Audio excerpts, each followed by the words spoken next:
Happy Friday, guys. This is Connie. I'm back with some more Connie reads. I've just finished Brian's Winter, and I'm super appreciative of some of the suggestions. I know somebody wants me to read Freak the Mighty because I've already done Max the Mighty, and I saw all your comments, and I'm going to check with the library so that next week maybe we can start that up. But until then, I have my own little pet project, which is getting through this book. Connie reads cover to cover Aesop's Fables. And there's some pretty interesting stuff in here. Did I already do this one? I can't. Well, if the, no. Yeah, the ribbon's here. That means we haven't done it yet. So, awesome. I hope that you enjoy. Continue to leave me comments, and I will get back to some of the other books. I was starting To Kill a Mockingbird. That is forever long. So, I'm not sure, but we'll figure it out. All right. Yeah. I've already done the intro, so I'll show you the picture. The Ass in the Lion's Skin. An ass found a lion's skin and dressed himself up in it.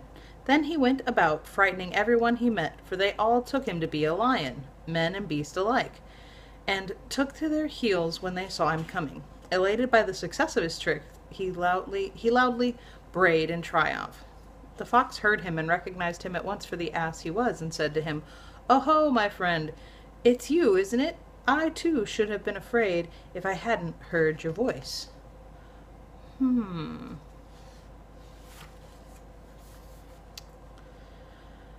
The she-goats and their beards. Jupiter granted beards to the she-goats at their own request, much to the disgust of the he-goats, who considered this to be an unwarrantable invasion of their rights and dignities. So they sent a deputation to them to protest against this action. He, however, advised them not to raise any objections.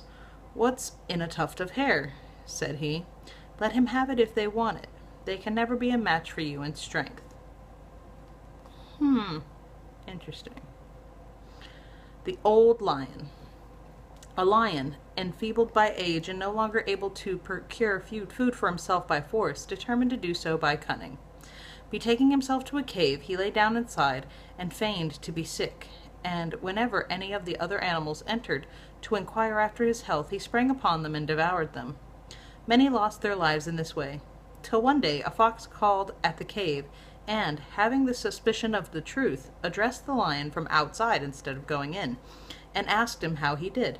He replied that he was in a very bad way. "But," said he, "why do you stand outside? Pray, come in." "I should have done so," answered the fox, "if I hadn't noticed that all the footprints point toward the cave and none the other way." Interesting. This one says, this one's got a picture, says The Boy Bathing. A boy was bathing in a river and got out of his depth and was in great danger of being drowned. A man who was passing along the road hard by heard his cries for help, and went to the riverside and began to scold him for being so careless as to get into deep water, but made no attempt to help him. "Oh, sir," cried the boy, "please help me first and scold me afterwards." And it says the moral of the story says, give assistance, not advice, in a crisis. I like that one. The Quack Frog. Once upon a time, a frog came forth from his home in the marshes and proclaimed to all the world that he was a learned physician, skilled in drugs and able to cure all diseases. Among the crowd was a fox who called out, "You, a doctor, why can't you set up to heal? How can you set up to heal others when you cannot even cure your own lame legs and blotched and wrinkled skin?" Moral of the story says, "Physician, heal thyself." As a Doctor Who fan, I have a very fond affinity with that. Next story. The Swollen Fox. A hungry fox found in a hollow tree a quantity of bread and meat, which some shepherds had placed there against their return. Delighted with his find, he slipped in through the narrow aperture and greedily devoured it all. But when he tried to get out again, he found himself so swollen after his big meal that he could not squeeze through the hole, and fell to whining and groaning over his misfortune. Another fox happened to pass that way, and came and asked him what the matter was, and, on learning the state of the case, said, "Well, my friend, I see nothing for it but for you to stay where you are till you shrink to your former size. You'll get out then easily enough. These foxes are mean. Anyway, next story. The Mouse, the Frog, and the Hawk. A mouse and a frog struck up a friendship. They were not well mated, for the mouse lived entirely on land, while the frog was equally at home on land or in the water. In order that they might never be separated, the frog tied himself and the mouse together by the leg with a piece of thread. As long as they kept on dry land, all went fairly well. But, coming to the edge of a pool, the frog jumped in, taking the mouse with him, and began swimming about and croaking with pleasure. The unhappy mouse, however, was soon drowned, and floated about on the surface in the wake of the frog. Here he was spied by a hawk, who pounced down on him and seized him in his talons. The frog was unable to loose the knot which bound him to the mouse, and thus was carried off along with him, and eaten by the hawk.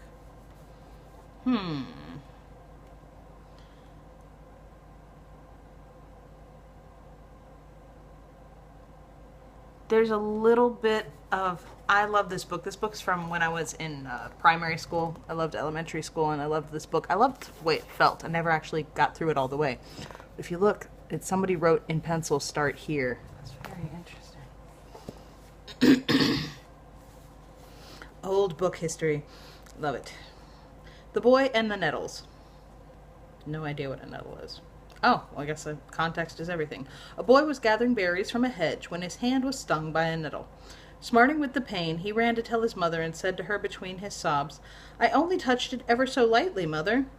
"That's why you got stung, my son," said she. "If you had grasped it firmly, it wouldn't have hurt you in the least." Not trying to grab something that stings me really, really hard. I digress. I think we'll get through one more page and then we will continue on with the next installment later on. The Peasant and the Apple Tree.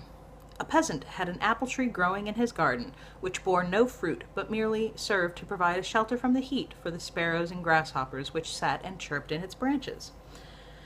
Disappointed at its barrenness, he determined to cut it down and went and fetched an axe for the purpose. But when the sparrows and the grasshoppers saw what he was about to do, they begged him to spare it, and said to him, "If you destroy the tree, we shall have to seek shelter elsewhere, and you will no longer have our merry chirping to enliven your work in the garden."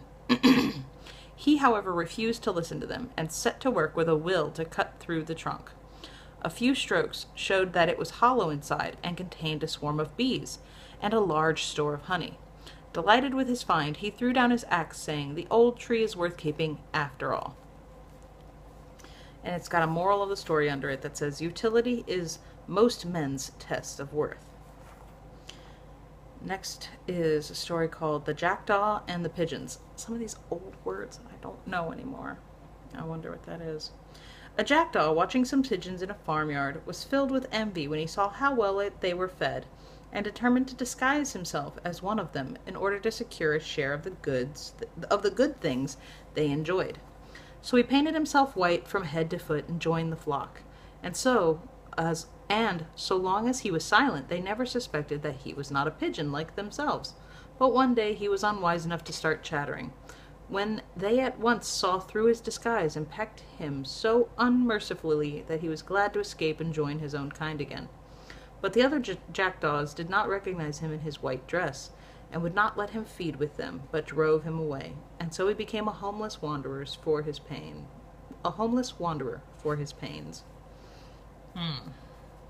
Interesting story. Last one's called Jupiter and the Tortoise.